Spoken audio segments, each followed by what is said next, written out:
The 1-year rate of growth is 4.6 versus 3.65, and this is actual versus projection.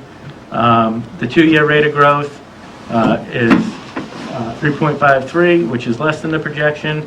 The 10-year rate of growth is 3.64, which is less than the projection. So by all accounts, the rate of growth has been reduced from the time the board set the goal in every aspect. Projected 3.83.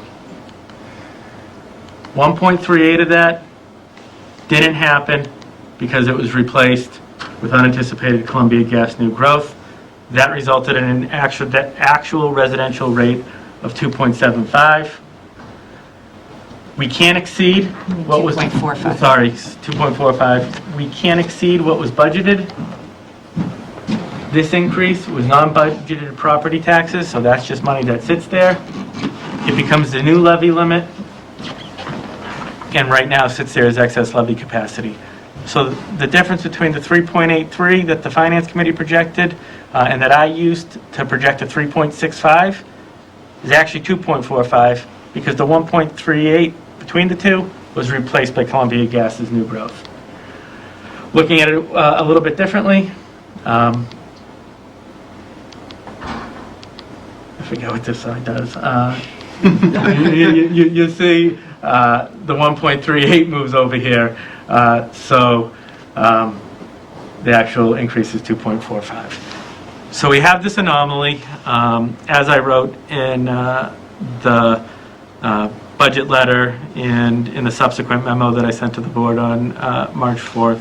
I'm looking for some direction.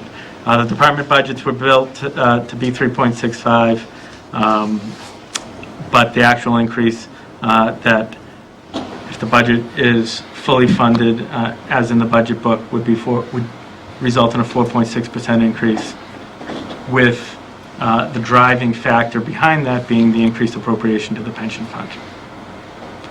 And as I indicated in both the budget letter and my memo, I'm looking for some direction from the board. I think we signaled with the vote of, and I know there was also contingencies around that, but the average tax bill, setting an expectation of going up no more than the 10-year average, which is the 3.65, and given what's unfolding in the economy and the fact that we're going to be asking for funding of the elementary school, that we should stick to the 3.65. It's up to $200 million. And I totally understand that, but they'll be cutting a check that's less than they were projected to cut. And the 10-year rate of growth, because of Columbia Gas, will be less than what it would be without it. They look at what they're paying now and what the increase is. Yeah. So regardless of what the formula was and the machinery to make the sausage was internally, the Totally question understand. is, what's the average taxpayer, what's that increase look like? And we took a vote that said that the average tax bill was going to be no more than the 10-year average, 3.65%. So, And we're able to do that. We're able to do that without impacting town departments. What's happening? The 10-year average rate of growth is less than what the board thought it was going to be. The 2-year rate of growth is less than the...